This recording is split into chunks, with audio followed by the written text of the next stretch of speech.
उम्रा इस्लाम में एक नहायत अहम और बाबरकत इबादत है। अगरचे ये फर्ज नहीं मगर इसकी फजीलत और अजमत बेशुमार अहादीस में बयान हुई है। उम्रा करने का सबसे बड़ा फायदा यह है कि इंसान अपने रब के घर की हाजिरी देता है, जिससे उसके दिल में अल्लाह की कुर्बत, आजिज़ी और रूहानी सुकून पैदा होता है। जब मुसलमान एहराम बांधता है तो दुनियावी लिबास, मर्तबा और फर्क मिट जाते हैं और फर्द मुकम्मल तौर पर अल्लाह के हजूर आजिज़ी की हालत में आ जाता है। यही रूहानी कैफियत उम्रा का सबसे हसीन पहलू है। उम्रा गुनाहों की मग़फ़िरत का जरिया है।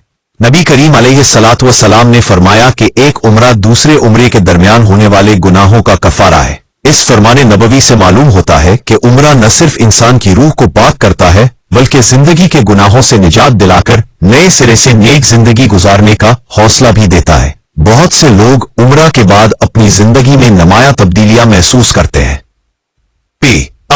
उम्रा करने से दिल को तसल्ली, जहन को सुकून और जिस्म को राहत मिलती है। दुनिया की मसरूफियात और परेशानियों से भरपूर माहौल में इंसान जब अल्लाह के घर जाता है तो उसके दिल पर सुकून नाजिल होता है। खाना काबा को देखना, इसके गिर्द तवाफ करना, मकाम इब्राहिम पर नमाज पढ़ना और सफा और मरवा के दरमियान सई करना ऐसी इबादत है जो इंसान की थकन दूर करती है और दिल को रूहानी ताजगी अता करती है। उम्रा करने का एक अहम फायदा यह भी है कि मुसलमान अपनी अमली जिंदगी में नज़्म व ज़ब्त, सब्र, आजिज़ी और अल्लाह पर भरोसे की सिफत पैदा करता है। इहराम की पाबंदियां इंसान को सिखाती हैं कि वो अपनी ख्वाहिशात को कंट्रोल करे, दूसरों के साथ नरमी और शफकत का मामला करे और हर वक्त अल्लाह की रजा को मुकद्दम रखे। यही तरबियत एक मुसलमान को बेहतर इंसान बनाती है।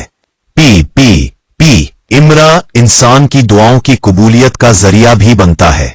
मस्जिद अल हराम में की गई दुआएं खास फजीलत रखती है। बहुत से लोग अपनी अहम हाजात के लिए उम्रा का सफर करते हैं ताकि वो अल्लाह के घर में खड़े होकर दुआ करे और रब से अपनी मुश्किलात का हल मांगे। तजुर्बा रखने वाले मुसलमान बयान करते हैं कि उम्रा के दौरान की गई दुआओं में एक खास तासीर होती है।